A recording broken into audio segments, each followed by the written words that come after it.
Welcome to the Next Step Recovery podcast. We call this More Than Recovery because addiction is so much more than just getting clean from our addictions, our strongholds. It's really finding our purpose in life, and that's what we're here for each and every day. I like to say that we have three purposes here at the Next Step Recovery podcast. The first purpose is to encourage people, to encourage those who are struggling in their addiction, or just in life. It doesn't have to be an addiction, it could be anything. So we want to encourage you. Number two, we want to educate you. We want to help you help other people. We want to help you help others. And then finally, we want to expand our reach. We want to expand our impact. We want to expand our partners. Thank you so much for joining us today, and we look forward to a great show. Hey, welcome to today's More Than Recovery podcast. Today I have with us a good friend of mine, Kevin Fordham, and Kevin is a recent graduate of Next Step Men's Home and Next Step Recovery Ministries. And just a little side note, as we get going into our podcast today, you may hear some noise in the background. We are fixing doors here just prior to some events that are happening in this facility. And so you may hear some racket and some different noises in the background from the maintenance folks here. So please forgive us for that inconvenience. Okay. Hey, Kevin. Hey, welcome today to our More Than Recovery podcast, Kevin. And I'm glad you came out. I really didn't prepare him too well. So a lot of what we're going to talk about today is him just answering naturally without any preparation, Kevin. So I hope you don't mind that. No, I don't mind. Tell Kevin, give us your name. It's Kevin Fordham. Okay. How old are you, Kevin? 57. 57. Give me a little bit about your past. I know you came to Next Step, last June of 22. Yes, sir. So you came to Next Step Recovery Home for Men here in Macon, Georgia in June of 22 and graduated obviously this past June, but you're still with us. I guess you just can't get enough of us. No. But give us a little bit of your background before you came to Next Step. Just, where when you came into the program in June of 22, where were you coming from? What had been happening in your life? Just a little bit of background, if you don't mind.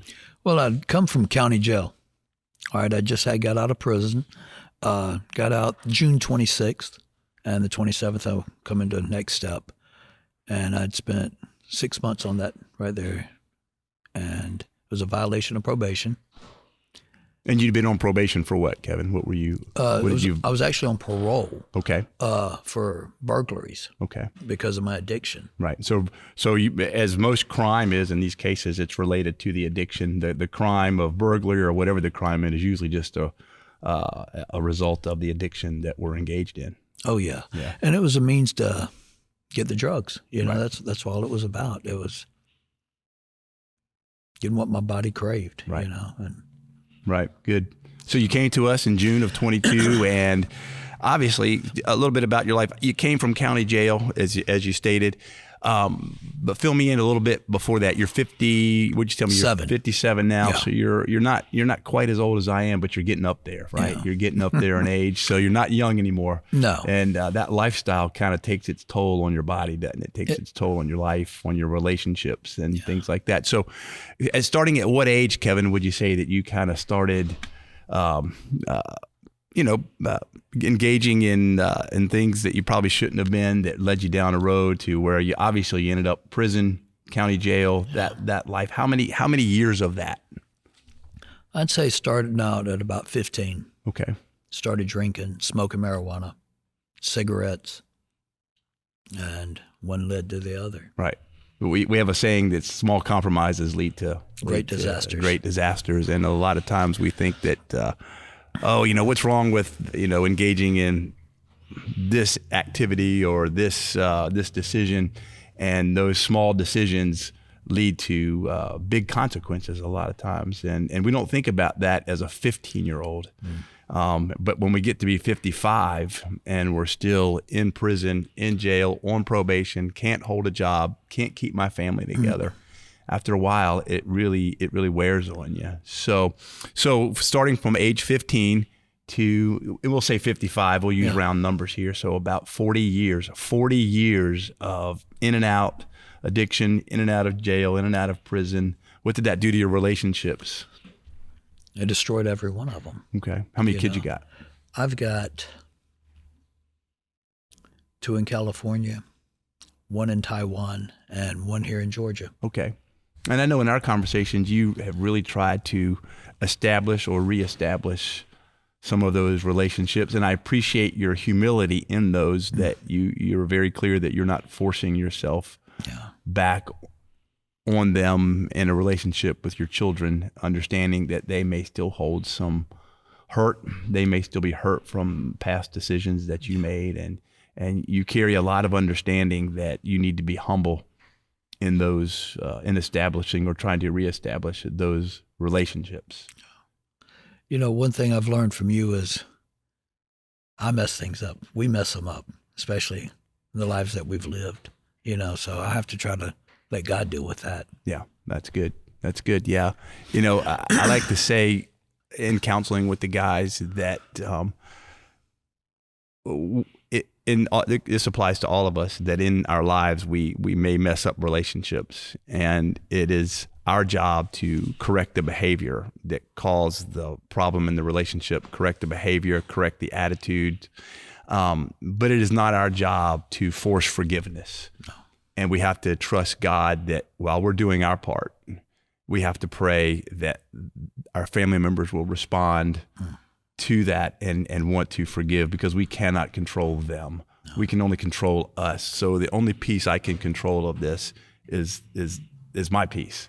And then I have to trust God with the rest of it, the forgiveness part of it. And He has to do the work in your children's lives. He has to do that work. And so many times guys and ladies get frustrated because they're doing right. Therefore, they now think that their family members should come along and forgive them automatically. And it doesn't happen. No. It takes time, and it takes humility. It takes tears. It does. And so you have been very humble in this process. So 40 years of addiction, 40 years of in and out of prison, in and out of jail, 40 years of, and I think you told me the other day that the last time that you had been with your wife, you blew up. Oh yeah. You had, and that was over a year ago or so, more now. Yes, sir. 2 years ago. 2 years ago, and your frustrations and your, trying to do right but couldn't do right, and trying to make the right decisions but just couldn't do it, and the frustrations, and eventually you said things that you shouldn't have said, and things get done that shouldn't get done, and it leads down a path that we don't necessarily intend, right? Right. But it does. It happens. And so now here you are a year and a half later, right? So from June of 22 to June of 23, you graduated from Next Step in June of 23, but you're still there, right? You're still with us. Yeah. We can't get rid of you. I don't know why it is we can't get rid of you. It's my new home. Yeah. And I appreciate what you told me yesterday. You said, this is where I belong. This is where I belong. And so what is it? What in the last year, Kevin, what is it the last year that has helped you the most? What would you say is the thing that has helped Kevin? And nobody's perfect. Kevin's not perfect. I'm not perfect. Nobody here is perfect. But what has helped you to recover, to get better, to be better today than you were yesterday, and better this year than you were last year? Looking back at my life, I made a lot of mistakes. Right. An awful lot of mistakes. Hurt a lot of people. And when I see new guys come into the program, I see a lot of me in them. And I don't want them to make the same mistakes that I'd made. And then in classes that we've got, that you teach, that Kevin Mason teaches, we learn to be that man that God's intended us to be. Yeah. And as you've often said, that in football, there's boundaries, and we've got boundaries in life. And when we step outside of the boundaries, we give somebody else power and control over our lives. Yeah. And I want God to be in control of my life. Because like I said earlier, when Kevin steps in, I'm going to mess it up. Somehow, some way, I'm going to mess it up. Good. Yeah. Yeah. So same with me. I mean, it's no different. Whether it's Kevin or it's Todd, when I take over, things don't go right. They may go right for a little bit, and I may like what I'm accomplishing for a little bit, but eventually I can't do it, and you can't do it. And you're right, and the example I often share is that in football or basketball, in sports, we have boundaries, and as long as you play inside those boundaries, you can win. Right. And even make a lot of money if you play inside the boundaries. But once you go outside the boundaries, game's over. Yep. You turn the ball over, right? So as long as I can stay within the boundaries that God sets for my life, I can succeed. I can have blessings. But when I violate those boundaries over and over, if a football player continues to violate the boundaries on purpose, the coach is going to bench him. Yeah. I don't care how good he is. He's going to pull him out of the game. Same in life, right? So what I hear you saying, Kevin, is understanding what God says the boundaries are for our life, and then sticking to those boundaries has helped you to make a lot of progress. Yes, I believe so. Yeah. And I love watching the growth in the other guys in the program. Yeah. A lot of times I think that is God using me. And then somebody steps up and says, "Hey, Kevin, thanks for being encouraging." Yeah. And that means something to me. Right. Yeah. So. Well, I've watched you many times pull a guy aside, who's been there a month, 6 months, maybe, 8 months, not, everybody struggles, but they've been there, a certain amount of time. And I've watched you pull those guys aside and encourage them and say, "Hey, I've been there, brother. I know what you're going through. I know how you feel right now." That thinking that you have right now is not it's not getting you anywhere. There's a saying that correct thinking will lead to straight living. And really that's we're going after the thinking, right? Because if we can get to the thinking, if we can get to the mindset, and that's what God says. He says that our success comes through the renewing of the mind. And that's what we're trying to do. That's what we're trying to do. At Next Step is affect the renewing of the mind, salvation in Jesus Christ, and then the discipleship through the renewing of the mind is where we have to go. And so what are so while you've been at Next Step, Kevin, what are some of the biggest challenges that you faced while at Next Step? What are some of the biggest things that, man, you just had to face? You didn't like it. It hurt. And you probably still go through those things. Chris's wrath. And that's not in a negative sense, it's, and I've got a problem trying to be a people pleaser. Yeah.